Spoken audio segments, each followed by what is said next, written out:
ज़्यादा दिखा नहीं आपकी एडिटर वाइफ का आप बता सकते प्रमाणित हैं। लेना हुँ, हाँ ये जाना प्रॉपर सक्सेसफुल था अभिषेक भी आया। लेना तो फिर अंकल ये ये एक किरण ये राधा स्वामी, मैं निकिता नागदेव, विक्रम नागदेव की वाइफ आज कराची से बात कर रही हूँ।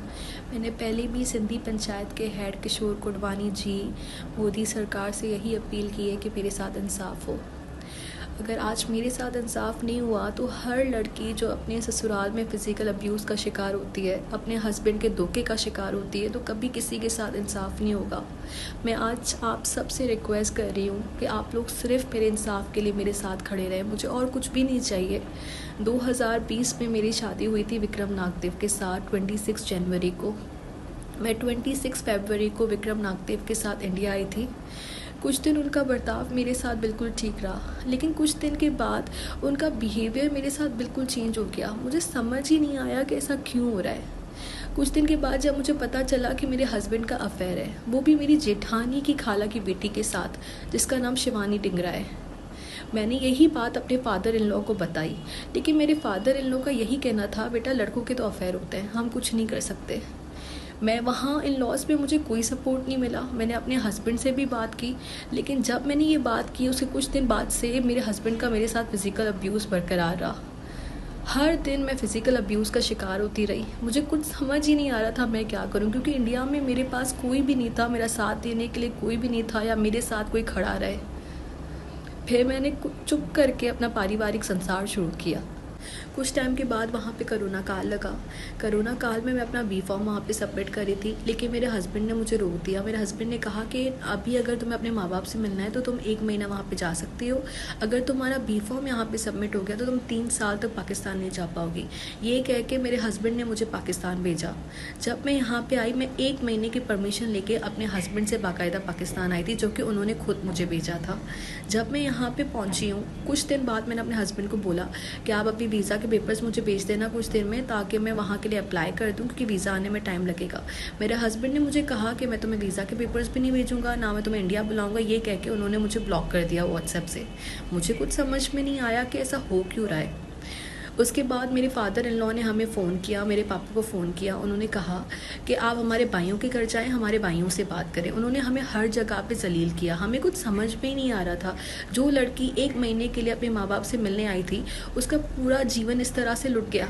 क्या कोई भी लड़की अपने ससुराल से अपने माँ बाप के घर आएगी तो क्या वो कभी भी अपने घर नहीं जा पाएगी? क्या कभी भी वो अपने ससुराल नहीं जा पाएगी?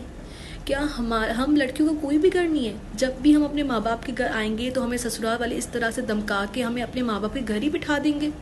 अब जाके मुझे पता चल रहा है कि मेरे हस्बैंड ने वहाँ पे इलीगली शिवानी डिंगरा से एंगेजमेंट की है, जबकि उनकी वेडेड लीगली वाइफ यहाँ पे पाकिस्तान में अपने माँ बाप के घर बैठी हैं। मेरा आखिर कसूर क्या है कि मैं 1 महीना अपने माँ बाप से मिलने आई, वो भी मेरे हस्बैंड के कहने पे? क्या कोई भी लड़की अपने ससुराल से माँ बाप से मिलने आएगी तो वो कभी अपने घर नहीं जा पाएगी, अपने ससुराल नहीं जा पाएगी? इंडिया में तो ऐसा कानून है कि वो अपनी औरतों, हर औरत के साथ इंसाफ होता है, हर औरत के साथ न्याय होता है, वहाँ वुमेन एम्पावरमेंट है। मैंने तो कभी नहीं सुना कि एक औरत के होते हुए, एक वाइफ के होते हुए कोई दूसरी शादी कर ले, वो भी इलीगली। मैं आज श्री नरेंद्र मोदी जी से, रिस्पेक्टेड किशोर कुडवानी जी से आज फिर से अपील करती हूँ कि आप प्लीज़ इसके ऊपर सख्त कार्रवाई करें और प्लीज़ विक्रम नागदेव को पाकिस्तान डिपोर्ट किया जाए और उसकी इलीगल स्टेप के लिए उसके ऊपर सख्त कार्रवाई की जाए। जब मुझे शिवानी डिंगरा के बारे में पता चला कि मेरे हस्बैंड उनसे इंगेजमेंट करने जा रहे हैं, वो भी इलीगली, तब मेरे वालिद ने, मेरे पिताजी ने शिवानी डिंगरा के पिताजी से रिक्वेस्ट की बाकायदा कि आपकी बेटी तो सिंगल है, आप हमारी बेटी का घर क्यों बर्बाद करें। शिवानी डिंगरा के पिताजी के चंद अल्फाज ये भी थे जो उन्होंने मेरे पिताजी को कहे थे।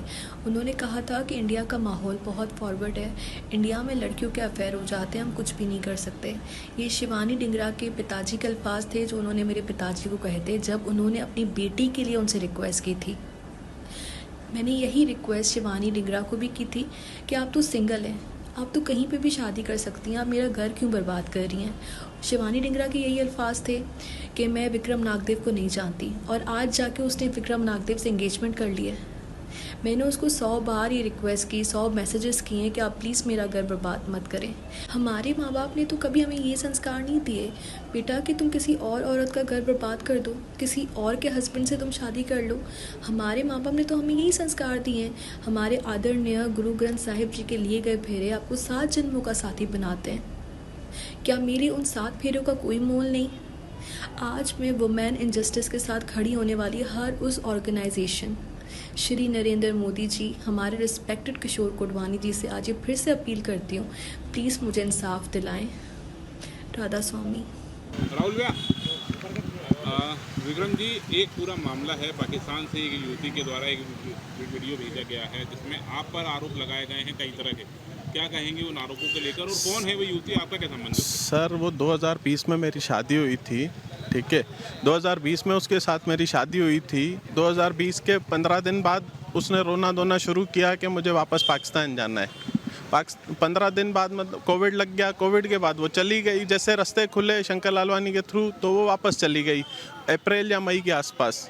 तो उसको वहाँ 3 साल तक हमने समझाया कि भैया वापस आ जाओ, वापस आ जाओ। वो आने के लिए तैयार नहीं। अब 5 साल बाद उसको पता नहीं क्या प्यार जागा है मेरे साथ, तो वो वापस आने के लिए तैयार तो नहीं है। वो बार बार एक ही रिक्वेस्ट कर रही है कि मुझे डिपोर्ट किया जाए। मैं अलीगली रह रहा हूँ, डिपोर्ट होने का कोई रीज़न नहीं है, ठीक है। और दूसरी चीज़, वो जो अपराध कर मतलब मुझे बोल रही है वो सब बेबुनियाद है। उसका कोई वो लीगल रीज़न नहीं है। सिर्फ वो ब्लैकमेल कर रही है। वो जिसके साथ मिल के वो कर रही है वो भी ब्लैकमेलर है। वो सब आप सबको पता है कि कितना बड़ा ब्लैकमेलर है वो। और वो ज़्यादातर लड़कियों से कांटेक्ट करके, पाकिस्तान की लड़कियों से उसका क्या वास्ता है जो उसको बुला रहा है। और मैं किशोर कोडवानी नाम है उसका, एक संस्था चलाता है लोहा मंडी में, कोई संस्था चलाता है। वो स्पेशली लड़कियों से ज़्यादा कांटेक्ट में रहता है। ये चीज़ मैंने उसकी मालूम की है। और वो प्योर ब्लैकमेलर है। और जिस लड़की ने आपसे आप पर आरोप लगाया है, कब उसकी शादी आपके साथ हुई? सर 2020 में शादी हुई थी। 15-20 दिन वो सही से रही। 15 दिन बाद जैसे कोविड लग गया था मार्च में, तो उसके बाद जाना शुरू करना, वो मतलब रोना है कि भैया मुझे जाना है, मुझे जाना है, मैं जहर खा लूँगी, मैं ये कर लूँगी, मुझे नहीं रहना। उस वक्त हमारे ऑरेंज काउंटी में एक केस भी हुआ था। एक लड़का 5th फ्लोर से कूद गया था। तो उससे डर के हमने उसको जितना लीगली हो पाया हमने उसको रिटर्न भेज दिया। वो जिद में थी कि मुझे भेजिए, इसीलिए। उनका ये भी आरोप है कि ना तो आप उनको तलाक दे रहे हैं और आपने सर हमने शादीशुदा होते हुए भी एक लड़की की सर हमने तो 3 बार अनाउंस किया है पंचायतों के थ्री कि भैया हमारा डिवोर्स किया जाए। वो ब्लैकमेल कर रही है। वो हर बार स्टेटमेंट चेंज कर रही है। 3 बार वो अमाउंट चेंज कर चुकी है। हर बार उसकी स्टेटमेंट। सर अप्लाई हमारी पंचायतों के थ्रू अप्लाई होता है। हमारा कोई लीगली दस्तावेज नहीं बनता शादी का। एक चीज़, उन्होंने शादी का दस्तावेज भी फेक बनवाया है। 2020 में शादी हुई है। 2025 में जब बॉर्डर बंद हुए तब उसने एक सर्टिफिकेट बनवाया, marriage certificate. Marriage certificate Hindu marriage में बनता नहीं है, ना पाकिस्तान में ना इंडिया में, सिवाय आर्य समाज के अलावा। उन्होंने पाकिस्तान में एक मैरिज सर्टिफिकेट बनवाया। मैरिज सर्टिफिकेट का रूल है कि दोनों पक्ष खड़े रहेंगे। मेरे माता पिता, उसके माता पिता, लड़का लड़की सब खड़े रहेंगे। मैं जबकि 2020 के बाद मैं गया नहीं हूँ, तो उन्होंने कौन सा विक्की नागदे वहाँ पे खड़ा करके जिससे साइन करवाई है? पहले तो उससे वो चीज़ें पूछी जाए। और दूसरी चीज़, वो 5 साल किसके साथ थी, कहाँ थी? जिसने उसको 5 साल बाद छोड़ दिया, तो उसको आज उसका पति याद आ रहा है या विक्की याद आ रहा है? जी सर। आपकी क्या मांग है इस पूरे प्रकरण में कि आपको ब्लैकमेल किया जा रहा है? बिल्कुल सर, ब्लैकमेल किया जा रहा है। मैं तो चाह रहा हूँ जितना जल्दी हो सके तलाक हो जाए, ज़्यादा अच्छा है। अप्लाई करा है आपने? बिल्कुल सर, पटिशन लगी है। हम भी उसका जवाब देंगे। हमारे पास सब पेपर है। हाँ, कोर्ट में जाना व्यवस्था रही थी। 2020 में 26 जनवरी 2020 को इनकी शादी हुई है। शादी होने के कुछ महीने के बाद जो ससुराल पक्ष है वो लड़की को इंदौर लेकर आ गया। और इंदौर लेकर आने के बाद लगभग ये जुलाई 2020 तक इंदौर में रहे। इसी दौरान पति विक्रम द्वारा ये कहा गया है कि कुछ लॉन्ग टर्म वीज़ा के लिए उन्हें अप्लाई करना था, क्योंकि भारत में पाकिस्तानी नागरिकों को लॉन्ग टर्म वीज़ा के आधार पे ही अनुमति मिलती है रहने की। तो लॉन्ग टर्म वीज़ा के पेपर्स के अप्लाई करने के बाद वो लंबे समय तक वापस नहीं जा पाएगी। तो इस बहाने से लड़की को वो अमृतसर वाघा बॉर्डर, ये अटारी बॉर्डर पे छोड़ा है। और उन्हें ये कहा कि आप ये अपने माता पिता से मिलके 1 आध महीने के दौरान आप वापस आ जाना, हम आपको बुलवा लेंगे। लेकिन उस दिन के बाद से इन्होंने उनको बिल्कुल भी नहीं बुलवाया। अब नहीं। क्या रोक लिया है? हाँ, उसके बाद स्थितियाँ कुछ ऐसी बनी बाद में कि कुछ साल बीत गए, इनके आपस में वार्तालाप चलते रहे समाज के लेवल पे। समाज के लेवल पे वार्तालाप चलने के बाद जब इनको लगा कि थोड़ा सा मामला गर्म हो रहा है, तो पति ने किशोर कोडवानी जो हमारे उसमें पिटीशन में प्रतिवादी हैं, हमने हाईकोर्ट में पिटीशन लगाई है, उसमें कुल 9 पक्षकार हैं, विरोधी पक्षकार। निकिता पिटिशनर है। तो इसमें वन ऑफ द पार्टी हमने किशोर कोडवानी को इसलिए बनाया क्योंकि ये सबसे पहले वहीं पर गए थे उनके मीडिएशन सेंटर में, और एप्लीकेंट जो थे वो विक्रम नागदेव थे स्वयं। अपने आप को पाक साफ दर्शाने के हिसाब से शायद ऐसा कुछ किया होगा उन्होंने, ऐसा लड़की मतलब बालिका का कहना है, निकिता का। और उसके बाद जब ये इनकी रिपोर्ट बनी तो टोटली एक प्रकार से फाइल बंद कर दी गई थी। फाइल बंद करने के बाद मैटर क्लोज़ हो गया, लेकिन लड़की अपने लेवल पे तड़पती रही, उसको कोई सुनवाई नहीं हुई। तो वहाँ से फाइनली उन्होंने हमें अप्रोच किया, और अप्रोच करने के बाद ये तय हुआ कि हाई कोर्ट में पिटीशन लगाई जाए।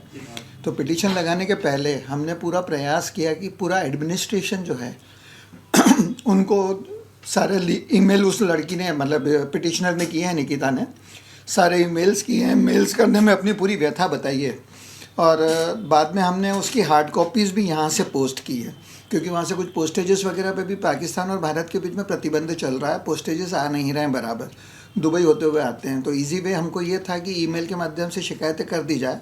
तो जो उसने अपराध, ऐसा एक अंदाज़ जो होता है कि ये अपराध किए हैं, कुछ फॉरेन नेशनल को यहाँ पर प्रॉपर्टी ख़रीदने की भी अनुमति नहीं है, तो उन्होंने कुछ शायद संपत्तियाँ वगैरह भी अपने नाम की है। तो जो भी निकिता को जानकारी थी, तो निकिता ने सारी की सारी जानकारियाँ संप्रेषित की यूनियन ऑफ इंडिया को, स्टेट ऑफ मध्य प्रदेश को, पुलिस विभाग को।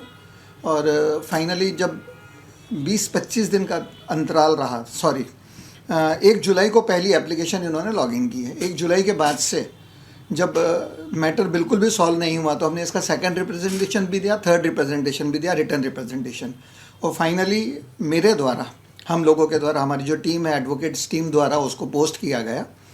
और उसके बाद भी जब कोई सुनवाई नहीं हुई, तो विवशता में फिर हाईकोर्ट में हमने पिटीशन मूव की। सुनवाई कब होनी है? अभी 3 दिन ही हुए हैं इसको लॉगिन किए हुए, मतलब नंबर जनरेट हुए। 2-3 दिन में कुछ एक डिफेक्ट्स वगैरह अगर होंगे तो ठीक है, बाकी नहीं तो 1-2 दिन में इसकी पूरी सुनवाई होने की संभावना है। यानी अगले 4-5 दिन आप मान के चलिए कि सुनवाई पूरी तरह से हो जाएगी उसमें। ये बात भी सामने आई थी कि इसमें जो दूसरा पक्ष है विक्रम, उसके द्वारा किसी और युवती के साथ एंगेजमेंट भी कर लिया। हाँ, वो बिंदु रह गया। इसमें जो हमारी 9वीं पक्षकार है, विरोधी पक्षकार, वो उसकी मंगेतर है, दिल्ली स्थित कोई लड़की है, शिवानी नाम है उनका, और उनसे उनकी एंगेजमेंट हो गई है। तो इसका मैटर भी पिटिशनर को ही मालूम पड़ा कि उनके जो व्हाट्सएप, इंस्टाग्राम, सोशल मीडिया पे जो भी उनके कॉन्टेक्ट्स होंगे आपस में, तो आपस में बहुत लंबे समय तक इनकी बातचीत चलती रही थी।